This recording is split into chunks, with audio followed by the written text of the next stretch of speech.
How you doing, guys? I got a Steel 039 on the bench today. It's in for a service. I'm not really gonna go through the service with you guys. I mean, a chainsaw service is a chainsaw service. I'm not really interested in showing you guys that. I'm sure you don't really want to see it. Pretty well everyone knows the basics of that. What I am going to show you is what I do to deal with saws that look like this.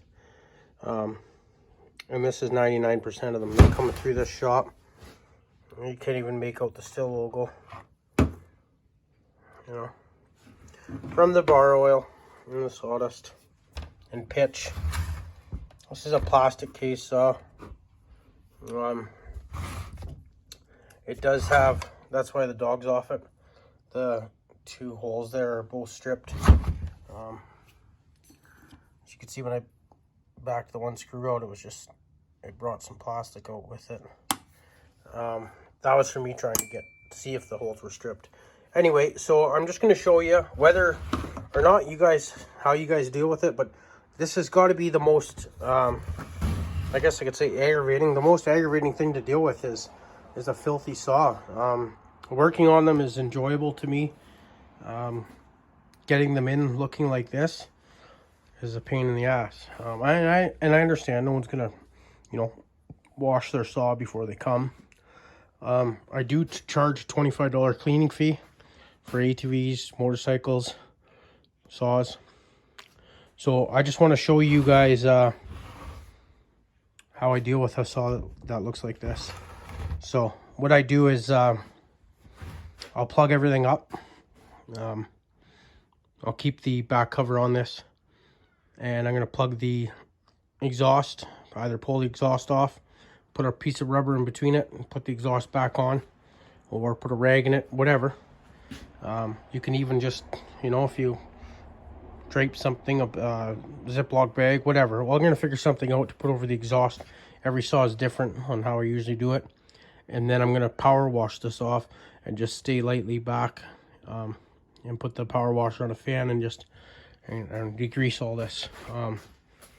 It's the fastest, easiest way I've found. I usually blow my saws off every time after I'm done using them, and I understand that's not feasible to a lot of people. This thing lives in a shed. Branch falls in the guy's yard, he pulls it out, starts it, lets it warm up, cuts the branch up, and throws it back in the shed. Year after year, that's how it gets used. It's not a firewood cutting saw. It's a branch cutting saw, or maybe even a lumber cutting saw, depending on what the guy's got going on in his backyard. But anyway, yeah, the saw's got very, very low hours on it. I bet you it'll clean up real nice. So just, I'll bring you guys outside and show you how I do it.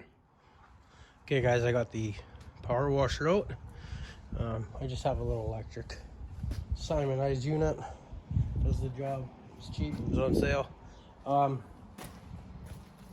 So what I did here, on this saw here, you can see the lime green and the muffler. That's the only muffler port on this muffler. So it's tiny. It's only a 1/4 inch hole. I stuck a couple earplugs. Sorry, I had a brain fart. Yeah, just a couple earplugs in there. I mean, if you blast it directly at it, you're probably gonna get a little water in the exhaust. But I'm gonna fire the saw right up afterward anyway. And the whole purpose is just in case you hit it, you're not directly spraying there. Okay, the cover's on it. The air filter's gonna get cleaned after this anyhow. So I just want to blow this gunk and oil off it. So I'm gonna wash it once, hose it down once, and then I'm gonna spray it with some degreaser, let it sit for a bit, and then I'm gonna do it again. Okay, stay tuned here. So you want to make sure you're not on a jet mode. So that's like 15 degrees. That'll work.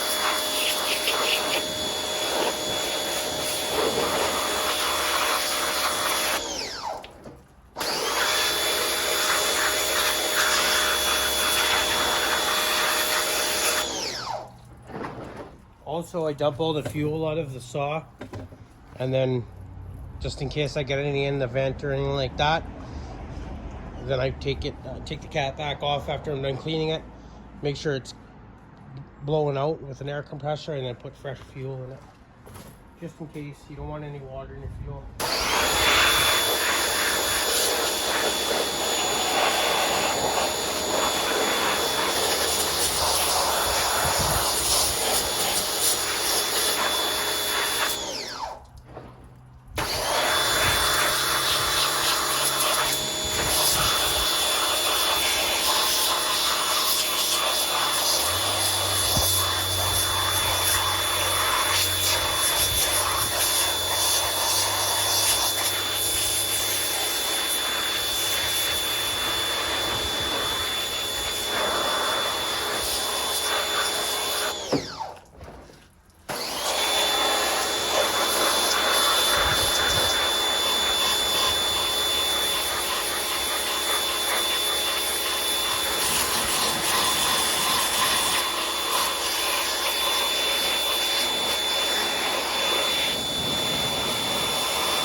Okay, you guys get the point.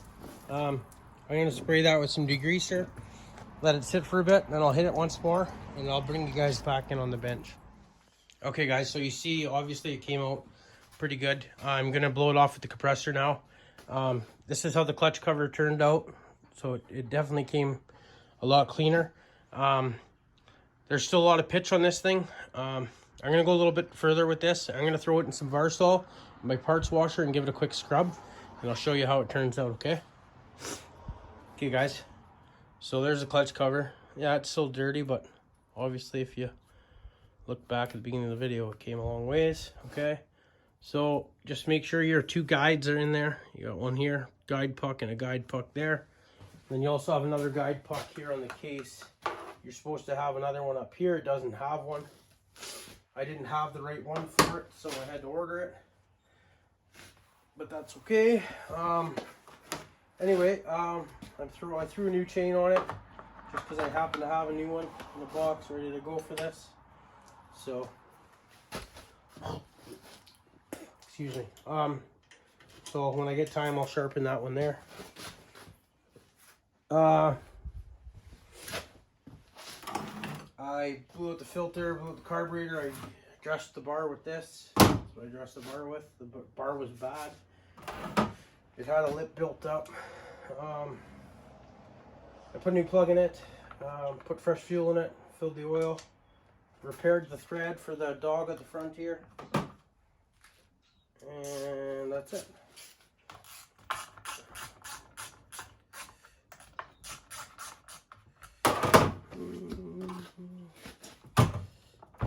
Move you guys over here so you guys can see what I'm doing here.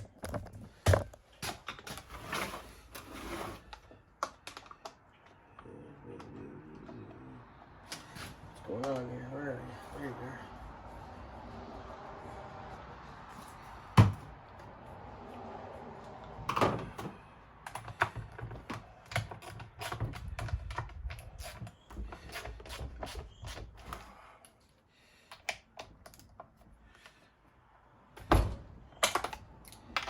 This is plastic, this case, so I don't want to tighten these down too hard.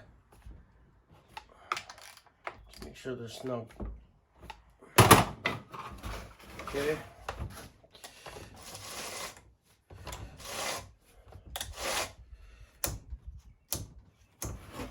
Be a little bit tight, but we'll take it outside and give it a quick run, okay?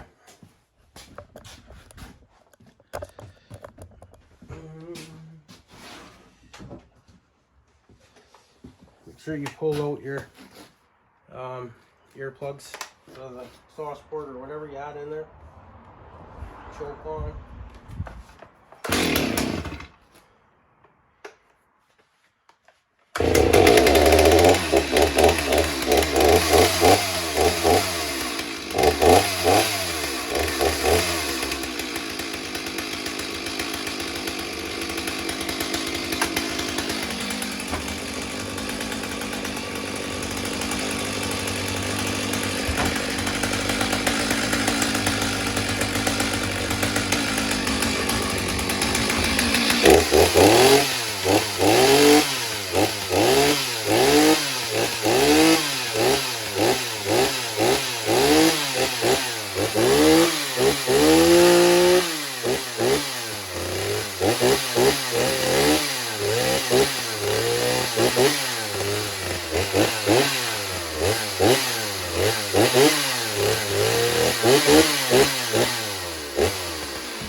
Okay guys, thanks for watching.